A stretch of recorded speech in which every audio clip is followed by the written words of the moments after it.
원망하지 않고 미워하지 않는 태도는 선한 마음과 높은 경지를 드러냅니다. 옛말에 이런 뜻이 있습니다. 남이 불이 나다 해도 나는 불의하지 않겠다. 남이 불이 나다고 해서 내가 불의해질 수는 없습니다. 있는 법을 배우십시오. 모든 생명에게 선으로 대하십시오. 원망과 미움의 마음을 내려놓는 것이야말로 사람의 마음을 선하게 풀어주는 근본입니다. 원망도 미움도 없는 사람은 자비의 경지에 이른 사람입니다. 예나 지금이나 사회에서 원한을 품고 내려놓지 못하는 사람은 큰 일을 이루기도 어렵고 즐겁게 살기도 어렵습니다. 또 남에게 모욕을 당했을 때 태어난 사람은 크게 두 부류로 나뉩니다. 하나는 정신이 꺾여 적당히 버티며 자기 안락만 아는 사람입니다. 다른 하나는 뜻이 크고 때로는 굽힐 줄도 펴낼 줄도 알며 무거운 짐도 견디고 너그러운 그릇을 가진 사람입니다. 이들은 멀리 보고 크게 보는 사람입니다. 옛 사람들은 이런 이들을 호걸지사, 호걸한 선비, 큰 지혜를 가진 사람이라 불렀습니다. 이들은 기계가 보통 사람과 달라서 참기 어려운 것을 참고 보통 사람은 용서하기 어려운 것까지도 용서합니다.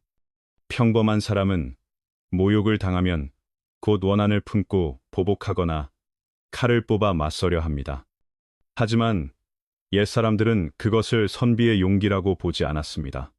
인생은 반드시 서라는 글자를 배워야 합니다. 논어에서 공자는 말했습니다. 나의 돈은 하나로서 꿰뚫는다. 증자도 말했습니다. 공자의 돈은 충과 서로 다할 뿐이다. 옛사람들은 수신양성을 중시했습니다. 늘 스스로를 돌아보고 동시에 너그러운 마음으로 남의 허물을 용서했습니다. 그렇게 하면 자신의 덕이 높아질 뿐 아니라 남도 감화되어 선해질 수 있습니다. 공자의 제자 자공이 물었습니다. 선생님, 사람이 평생 따를 만한 한 글자가 있습니까? 공자는 대답했습니다. 바로 서이다. 이 서는 너그러움, 도량, 관용의 뜻입니다.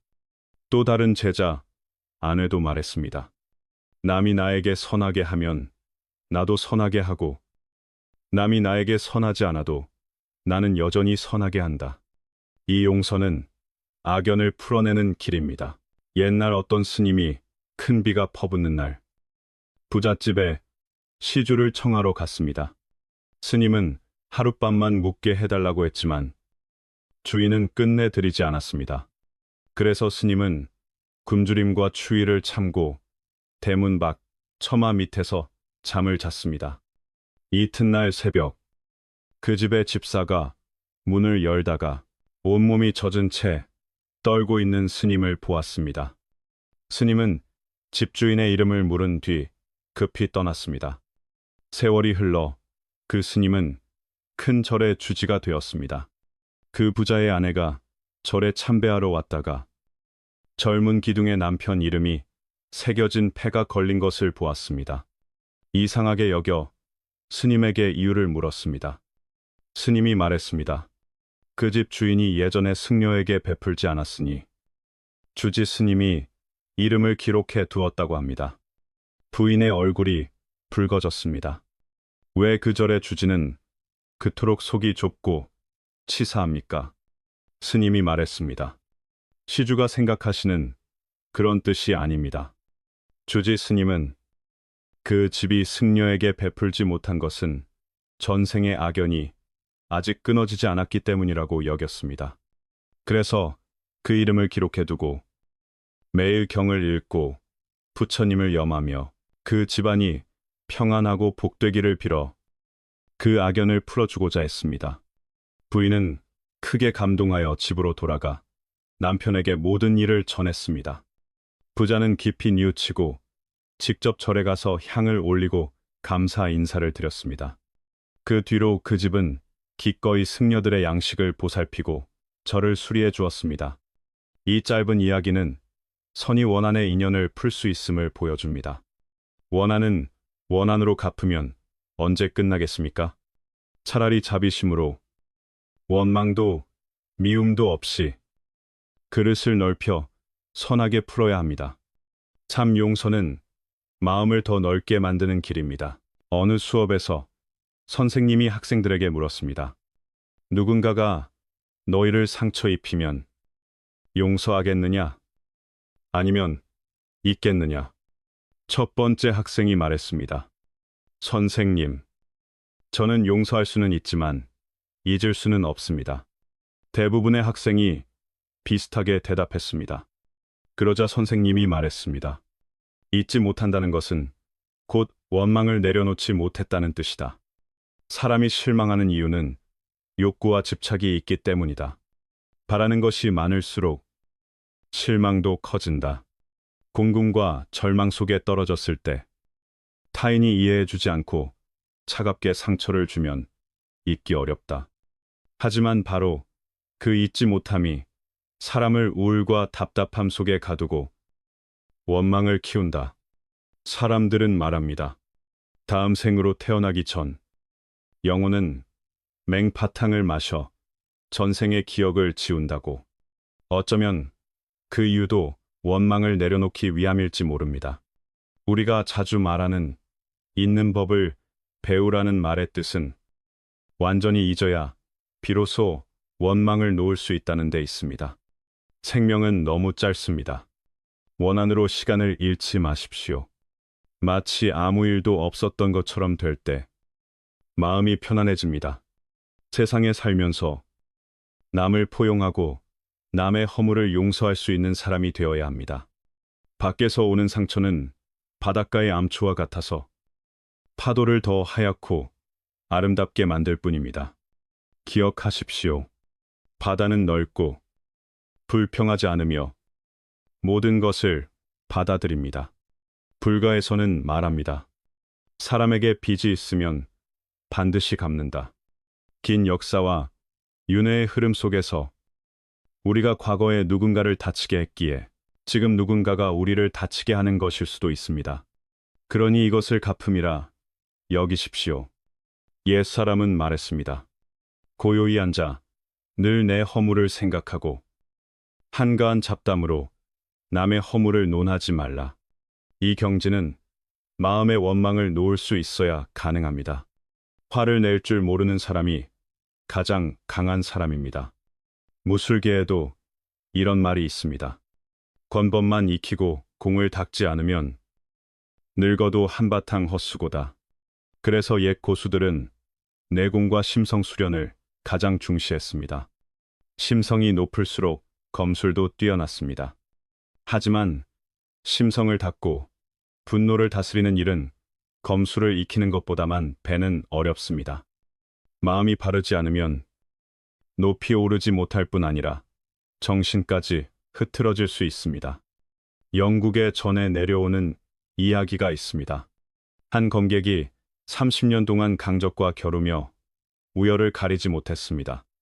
어느 날 결투 중 상대가 말에서 떨어졌고 검객은 그 틈을 타 칼끝을 들이대며 한순간에 목숨을 거둘 수 있었습니다. 그런데 바로 그 순간 상대가 그에게 침을 뱉었습니다. 검객은 즉시 손을 멈추고 말했습니다. 일어나라. 내일 다시 겨루자. 상대는 이해할 수 없었습니다. 왜 살려주었습니까? 검객이 답했습니다. 30년 동안 나는 싸울 때 원망이 없도록 심성을 닦아왔다. 그래서 오랫동안 지지 않을 수 있었다. 하지만 방금 내가 침을 뱉는 순간 내 안에 원망이 일어났다. 지금 너를 죽이면 나는 영원히 참된 승리의 감각을 얻지 못한다. 그 말을 들은 상대는 더 이상 싸우지 않겠다고 하고 기꺼이 그를 스승으로 모셨습니다.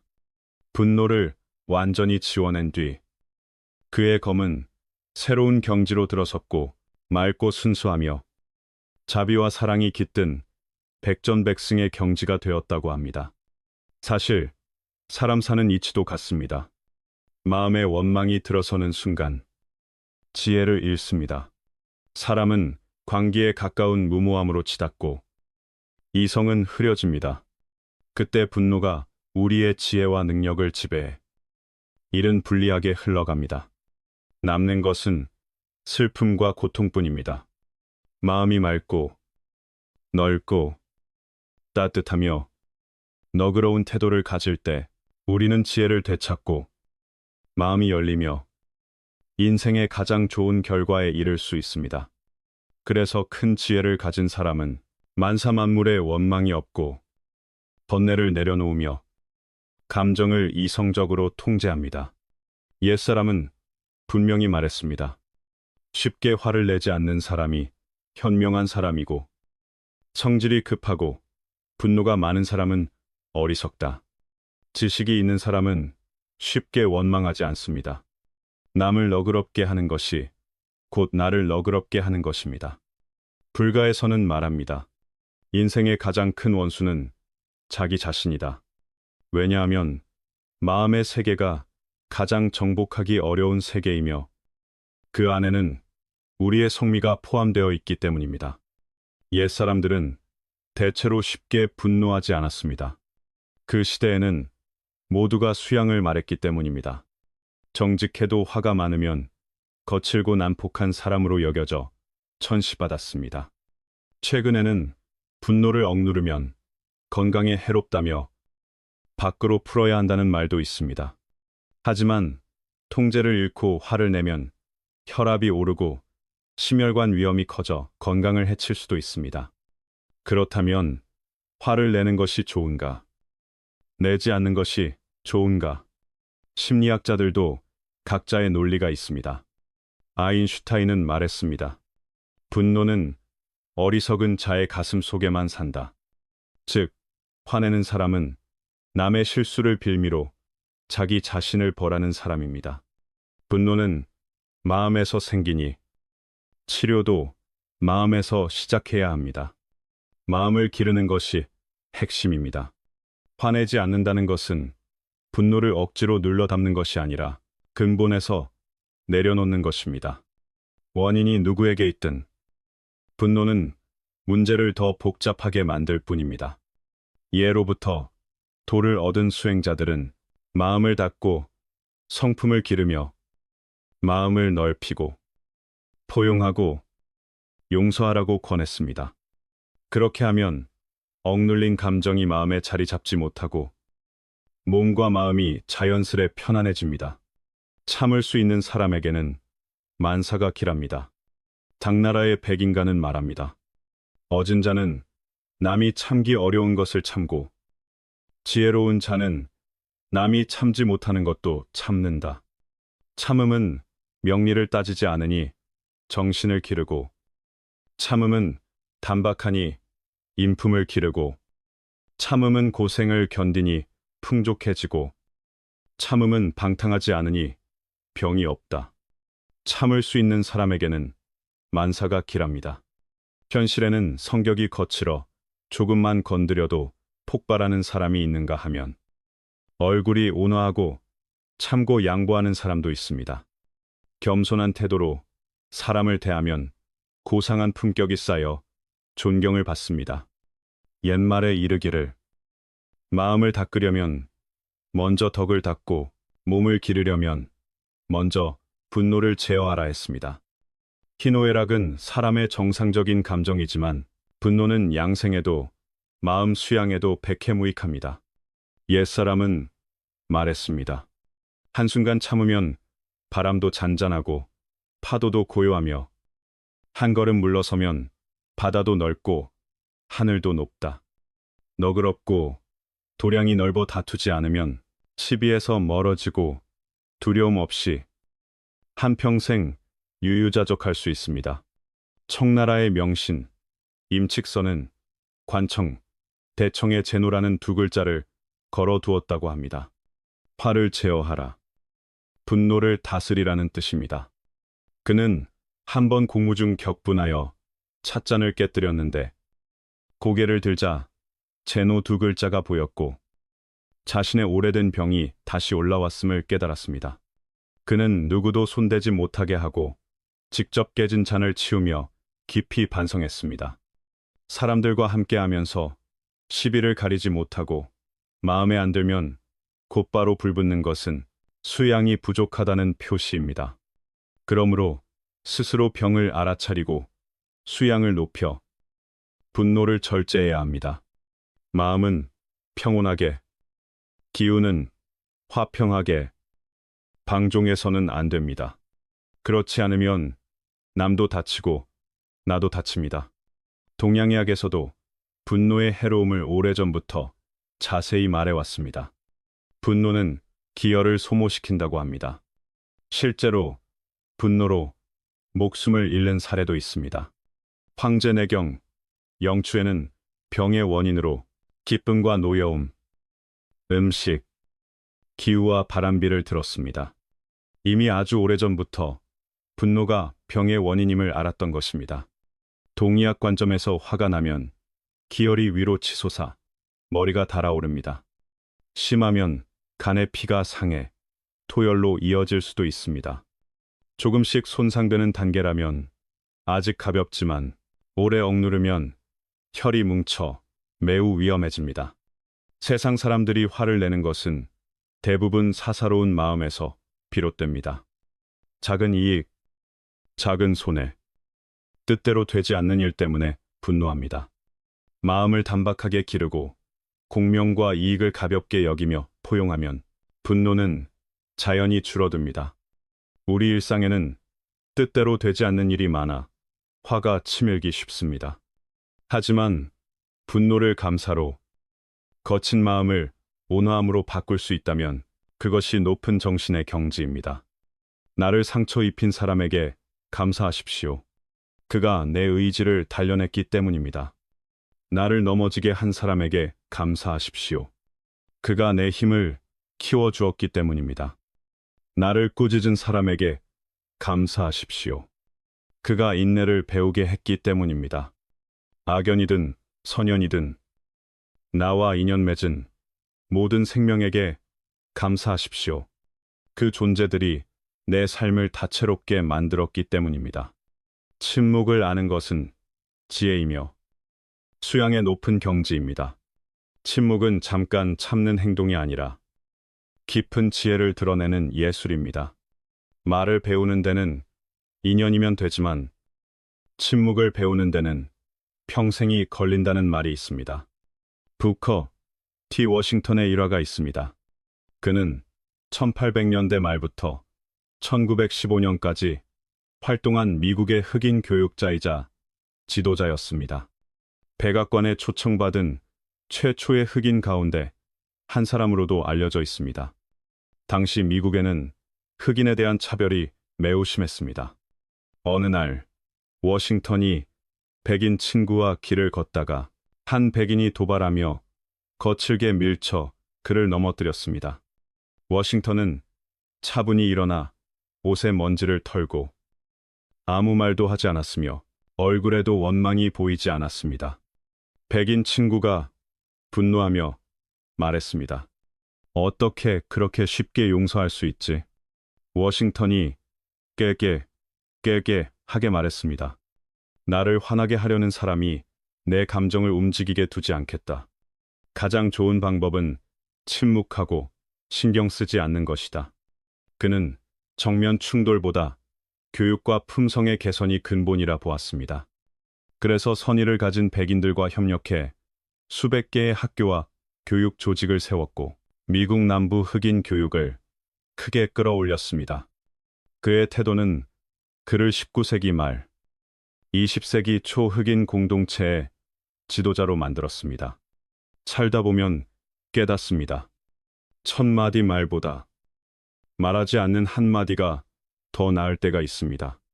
인생에는 침묵이 필요한 순간이 분명히 있습니다. 일 무시당했을 때 원망의 말을 하지 마십시오. 원망은 쓸모없을 뿐 아니라 상대가 더 무시하게 만들 수 있습니다. 관계를 악화시키고 갈등을 키워 나쁜 결과로 이어집니다. 명예를 지나치게 붙잡는 사람은 무시에 쉽게 상처받고 흔들립니다. 진짜 귀함과 천함, 무게와 가벼움은 남의 기준이 아니라 자신이 세운 기준과 태도에서 결정됩니다. 차분하고 겸손하며 과장하지 않으면 오히려 자연스럽게 중요한 사람으로 보이게 됩니다. 이 모욕당했을 때 헛된 말, 거친 말을 하지 마십시오. 인생은 늘 순풍만 부는 것이 아닙니다. 모욕을 당하면 많은 사람이 마음에 담아두고 감정에 휘둘려 억측을 하다가 쓸데없는 말로 터뜨립니다. 그럴 때 가장 좋은 태도는 불평이 아니라 스스로를 돌아보고 객관적으로 분석해 원인을 찾는 것입니다. 예수는 말했습니다. 누가 오른뺨을 치거든 왼뺨도 돌려대라. 모욕을 미소로 받아들이고 태연히 상대의 분노를 가라앉힐 수 있다면 그 사람의 수양은 이미 매우 높습니다. 삶 불공정함을 느낄 때 소문을 퍼뜨리지 마십시오. 불공정하다는 감정은 대개 질투에서 나옵니다. 왜 그는 되고 나는 안 되는가? 이 악습은 정신과 몸을 모두 해치고 미움과 해치려는 마음을 키웁니다. 누군가가 얻어야 할 것은 그 사람의 몫으로 이미 정해진 부분이 있습니다. 나보다 나은 사람을 질투해 소문으로 해치려 들면 결국 남을 해치는 것이 곧 나를 해치는 일이 됩니다. 칭찬받을 때 오만한 말을 하지 마십시오. 칭찬은 한 분야를 잘했다는 뜻입니다. 그러나 누구나 강점도 약점도 있습니다. 칭찬 때문에 교만해지면 길을 잃습니다. 과한, 오만은 미움을 부르고 사람들은 하나둘 떠납니다. 성공에는 나 혼자만이 아니라 수많은 도움과 인연이 함께했음을 잊지 마십시오. 여기까지가 원문에서 요청하신 내용에 대한 한국어 번역입니다. 마지막에 있던 특정 채널명과 조직 언급, 구독 안내 문구는 요청하신 대로 모두 제거했습니다.